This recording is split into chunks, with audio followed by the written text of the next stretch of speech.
What's up? What's happening? What's good? Boxing Source here, and I wanted to talk about one topic to follow up with the news about the departure of Mark Breland in Deontay Wilder's camp. And here's something that could be a possibility. I say it's unlikely, but a possibility. What if, for the third fight, Tyson Fury adds Mark Breland to the camp? Hires Mark Breland to be part of the camp. Breland doesn't have to be a head trainer for Tyson Fury, but he could be in there to kind of give Tyson Fury a couple of additional things that Deontay Wilder does in the ring. Breland has been part of the Deontay Wilder camp since Deontay Wilder has been a professional. It's been pretty much, going on 12 years now since Deontay Wilder's debut in the professional ranks after winning the bronze medal in the 2008 Olympics. And now, with that departure of Mark Breland from Deontay Wilder's camp, Mark Breland is basically a free agent. So that could be a possibility. Now, the thing with Tyson Fury is, with the amount of experience that he has and the abilities that he has in the ring, he really doesn't need Mark Breland in the camp.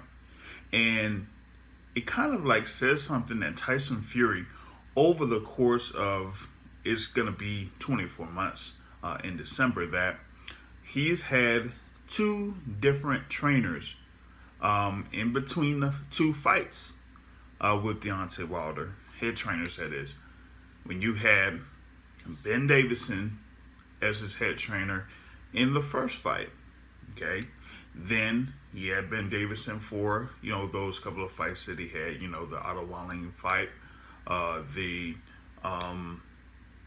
other fight that he had there with Tom Schwartz.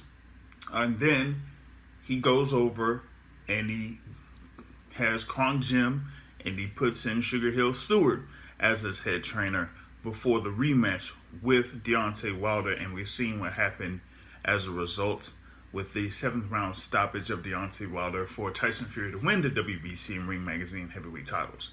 So we're trying to see if there could be a possibility that Tyson Fury could make that call to Mark Breland and say, hey, maybe we could add you here for the camp a little bit before the third fight happens, whether it happens in December or not. We don't really have an official announcement as of yet, but we do know that it is floating around that 8-week time period before the fight may possibly happen, whether it's going to be December 5th or December 12th, around that particular range, something like that.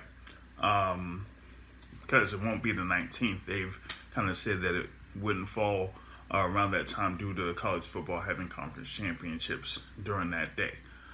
So if anything, it will probably be on December 12th. But there's also another thing with that'll be discussed in another video. But like I said, Mark Breland not being part of the camp for Deontay Wilder anymore could be a possibility that Tyson Fury could say, why not join us here for a little bit before our third fight with Deontay Wilder? It's up in the air, possibility, just keep that in mind. Subscribe to the Boxing Source on YouTube, and you have the Boxing Source radio show live Sunday 7:30 on Blog Talk Radio. Until next time, folks, I'm out. Peace.